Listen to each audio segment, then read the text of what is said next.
Atheist teacher versus tag.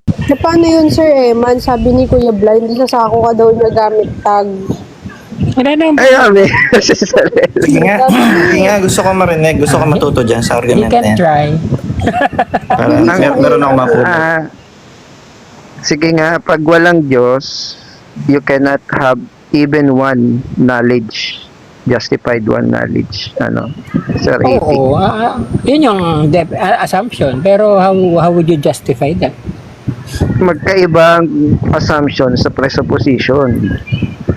O sige, that's a presupposition. How would you justify that presupposition?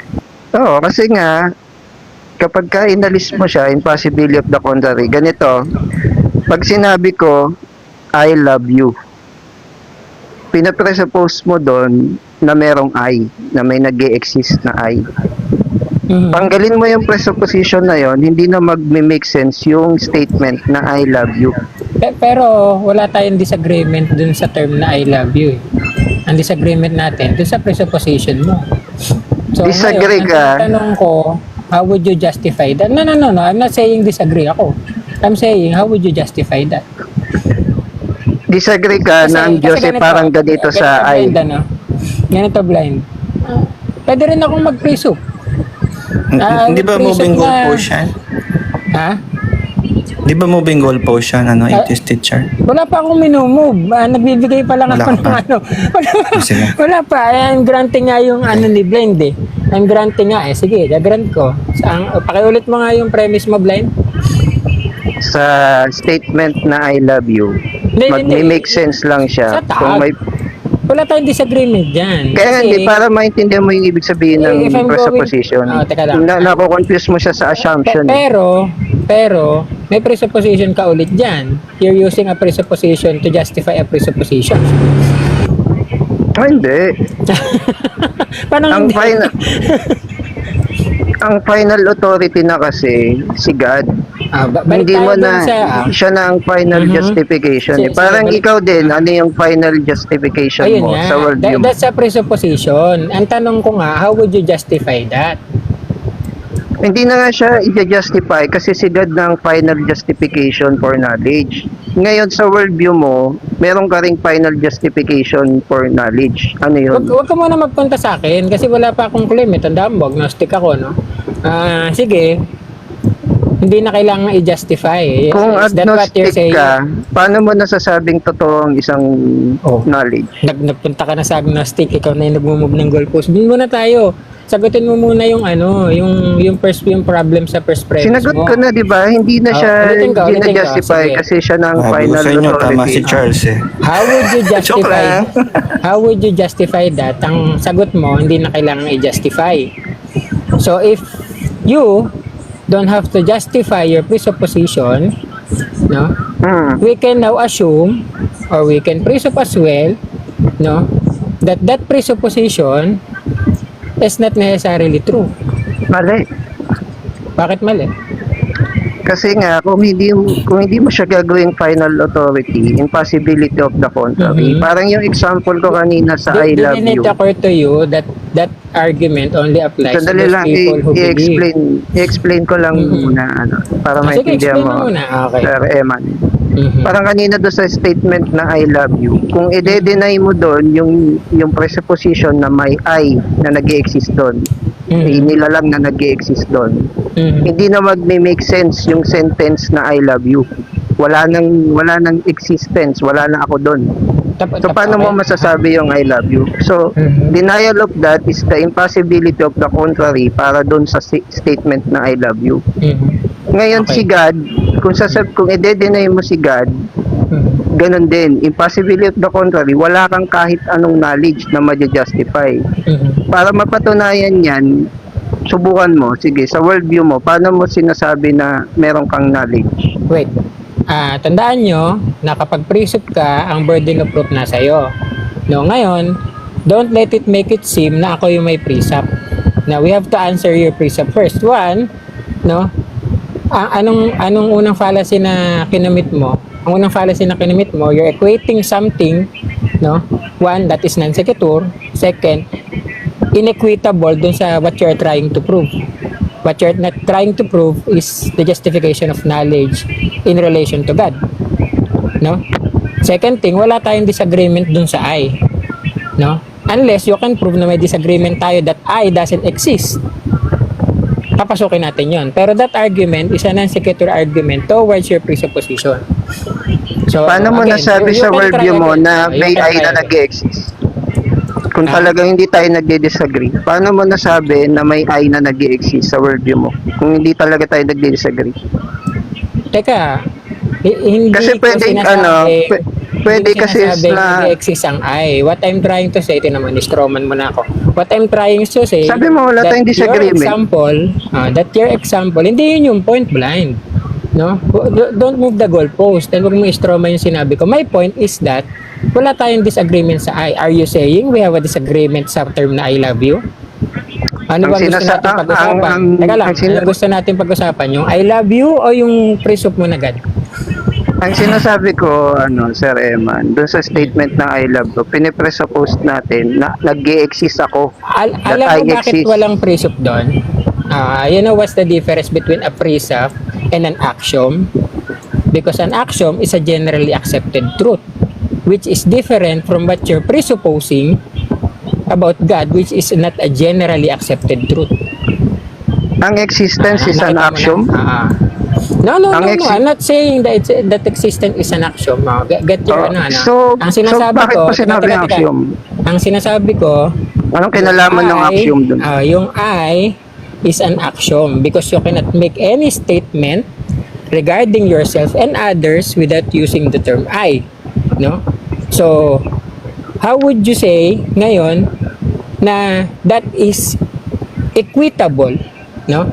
Or in relation equal to what you are presupposing, which is God. No, we don't have any disagreement about the term I love you.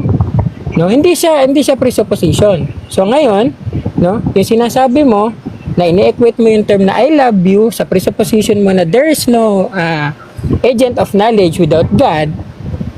One is not a presupposition, two has nothing to do with the subject at hand. I think nako-confuse ka sa presupposition. No. Kino-confuse mo siya sa... Huwag mo akong paratangan muna. Lilinawin ko, Sir Eman, para maintindihan Sige. mo. Ang ibig sabihin ng presupposition, Pero ito yung naiintindihan mo, mga... dahil tanongin ko muna, no? Alam mo pagkakaiba ng presup sa axiom? ang axiom is generally accepted truth Mhm. na hindi mo kayang i-prove. So ngayon, what I'm asking you ngayon, why are you equating your Pero presup ang to something axiom, like an axiom? pwede lang yan kung i-allow siya ng worldview mo. Sige, Hindi siya para pwede, matapos. ang axiom, hindi siya pwedeng kontrahin ng Para worldview mo. matapos tayo. Sige. One-on-one If ba to? another, 80? Oo, One-on-one kasi lang ba kayo? susubukan daw nila ako sa tagi. Sige. Okay. Okay. So ngayon, no? Pwede since ba, we ano established- muna ako, Sir Eman, kasi Sige. kanina pa ako gusto hindi ako nakakatapos eh. Hmm. Hindi, ang- tapos nga kita kanina. Ngayon, ang sinasabi ko, no, iba ang axiom which you already agreed. Ikaw the kasi definition is correct. ikaw yung And then, nag-distroman. And then, no, you're equating that to a precept. Sinabi mo kanina, precept ang I love you. Kasi you're presupposing I. Again, I counter that by saying na hindi yun precept. Ngayon, give another example. Kasi wala tayong pag-uusapan Disagree ako doon na hindi yun presupposition. Kaya So, nga i-explain ko kung bakit mali yung sinasabi mong hindi yun ngayon, presupposition. pupunta na tayo dun sa I love you. Pupunta na tayo ngayon ang pag-uusapan na natin. Moderate yung I love natin. Mm. Sir, it is teacher.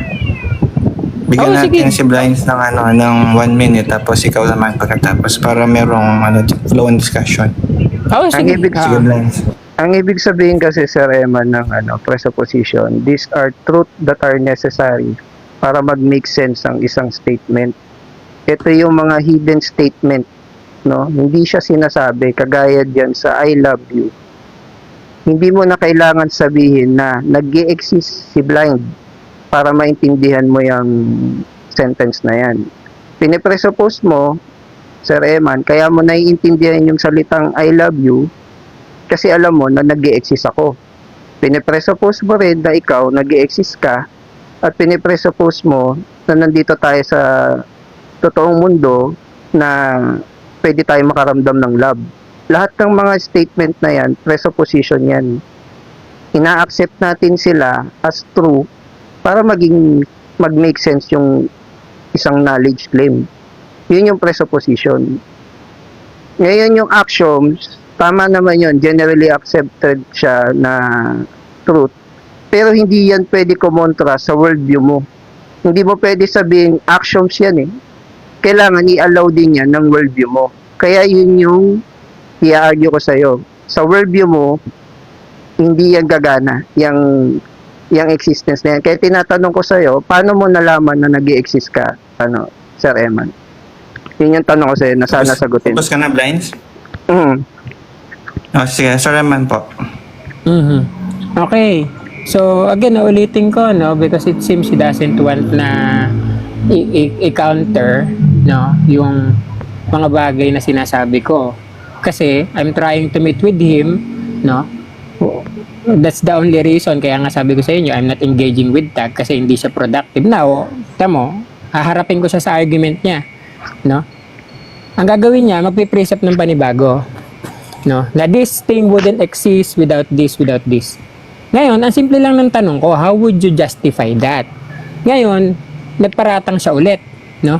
That wouldn't exist. That doesn't make sense in your worldview.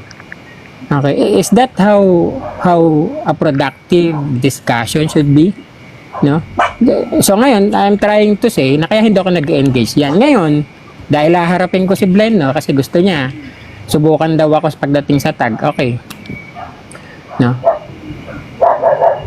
Ang tanong niya, paano ko mapapatunayan nag-e-exist ako?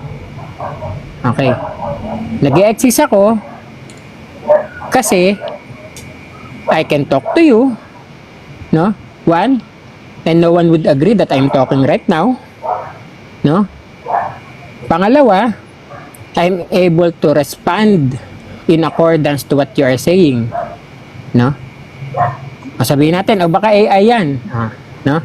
Pero, AI doesn't have idiosyncrasies like what I'm doing now, no? AI is very straight when it comes to language, doesn't have any intonation when it comes to speaking, no? Unlike a human being. So ngayon, if you want to say that I didn't exist, you have to provide first, no, an entity, something, no, that can be as I am, so that you can deny that I can't exist. Ngayon sabi niya, hindi daw mag-make sense to, no? Again, yun nga yung sinasabi ko, another precept na naman yan. Wala naman tayong disagreement sa I love you. Even Blind uses I love you. I doubt that he doesn't. Don Juan, Maria, Josh, Box, Albert uses I love you. So that's what I'm saying, na false equivalence na sinasabi niya na dahil may presup ako, no, at ito ay pagpapalagay kong presup din kahit na hindi naman, kasi ito ay axiom. So ang axiom, magkaiba yan sa presup. Kaya ka nagkaroon ng presup kasi hindi yan generally accepted truth, no? Hindi yan equitable sa axiom, no? What's my proof of that? Kasi we're arguing about that. We're arguing about presup. Kasi kung hindi tayo nag-argue dyan, baka axiom yan. Diba? Or hindi tayo nagpapalitan ng kuro-kuro dyan, baka axiom yan. Okay? So now, what Blind has to prove, no, is how would he say, one, that his epistemic standard, which is God, really exists. Number two, in a world where God exists, no, that it is unnecessary for human beings to have a standard of knowledge. No, because I'm saying whether God exists or not, we have a standard of knowledge. That is epistemology. No? So what, just like what he's doing now. So doon lang muna ako, sige. Thank you. Blinds? Sige. In response naman sa mga sinabi niya, basically, ang sinasabi ni Sir Eman, basta, axioms yan.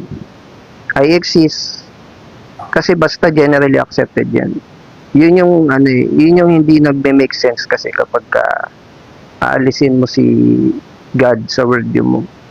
So, mangyayari, sasabihin mo na lang, yun na ang alam ng marami. So, accept na lang natin yun. Pero enough justification ba yun para masabi mo talaga na nag-i-exist ka? Basta. Tapos, sasabihin niya, kaya daw niya nalaman na nag-i-exist siya kasi nakakapagsalita siya. Yung kasing pagsasalita, ina-assume mo na rin doon na meron kang existence. Kaya ka nakakapagsalita. So, yung kailangan mong patunayan, di ba? Kailangan mong patunayan na nag-i-exist ka. Tapos, the way mo yun i-justify, ina-assume mo na uli na nag-i-exist ka. So, circular na naman yung reasoning ni Sir Eman doon sa worldview niya. Kaya hindi talaga mag-make sense ang worldview mo kapag wala ang Diyos. Sa amin kasi, meron kaming final authority, si God. Sinabi niya sa amin na yes, talagang nag-i-exist ka blind. In Genesis 1:26, kinreate niya kami in the likeness of God. Na inutusan niya kami to dominate the world. So, nire-reveal niya sa amin na talagang may mundo, may physical world, na meron talagang existence. And since He is the God of truth and the final authority, alam namin na totoo yun. Whereas sa worldview ng nila Sir Eman, ang reasoning nila, basta axioms yan. Kahit na hindi siya inaalaw ng worldview niya. Kasi hindi naman porke axioms, yun na yun, basta.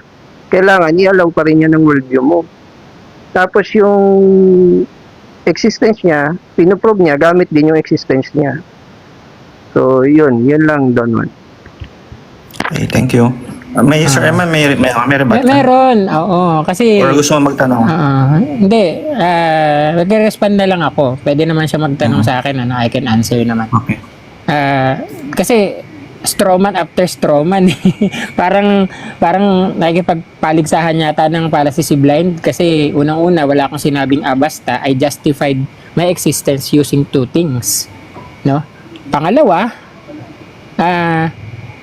he claimed na hindi magme-make sense sa mundo ko. Well, if he's going to quote a book which I do not recognize, then I can just quote a book that he doesn't recognize.